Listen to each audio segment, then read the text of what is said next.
जीवन जीना समय ढूंढना नहीं अपितु एक कला है। जीता तो हर कोई है, परंतु इस दुर्गम मनुष्य जीवन का जो सबसे उत्तम लाभ उठाकर जिए वही बुद्धिमान मनुष्य कहलाता है।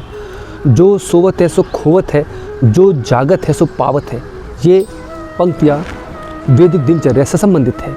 नमस्कार साथियों, मैं हूँ प्रमोद जोशी और आज मनुष्य की वैदिक दिनचर्या कैसी होनी चाहिए उसके विषय में आपको बताऊंगा। प्राचीन समय में हमारे महान ऋषि मुनि वैदिक दिनचर्या का पालन करके हमारे अपने जीवन को सफल बनाते थे। उनका मन और शरीर दोनों स्वस्थ रहता था। तो वैदिक दिनचर्या के अंतर्गत बहुत सारी चीज़ें, बहुत सारे चरण हैं और बहुत सारे नियम हैं, लेकिन बहुत ही साधारण है।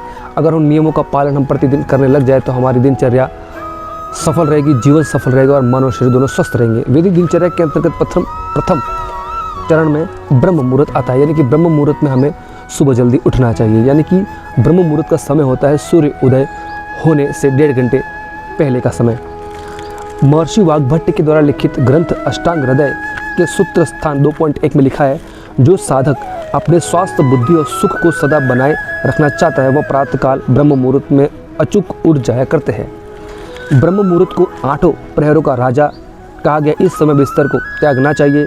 शास्त्र कहते हैं कि इस समय प्रकृति अमृत बरसाती है, यानी कि ब्रह्म मुहूर्त के समय प्रकृति अमृत बरसाती है, यानी कि जो हवाएं चलती है वो इतनी शुद्ध और पवित्र होती है और अनेक प्रकार की बीमारियों का नाश कर देती है। यानी कि इसलिए हमारे प्राचीन समय में महान ऋषि मुनि ब्रह्म मुहूर्त के समय में उठते थे और साधना करते थे, तपस्या करते थे, योग करते थे, जिसके माध्यम से सुबह की जो प्रातः काल की जो हवाएं होती है ब्रह्म मुहूर्त की, वो इतनी पवित्र और शुद्ध होती है कि उससे अनेक प्रकार की बीमारियों का नाश होता है, मनुष्य का मन और शरीर दोनों स्वस्थ रहते हैं।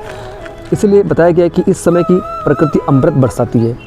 इस समय चलती वायु को हमारे पूर्वजों ने प्रकृति की दी गई निःशुल्क औषधि कहा है। इसलिए कहते हैं कि 100 दवा भोर की एक हवा, 100 दवा भोर यानी सुबह की एक हवा के बराबर होती है।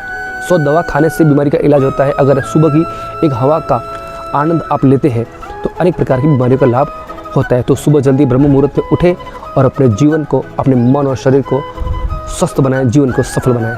नमस्कार साथियों, जय श्री राम, हरे कृष्ण।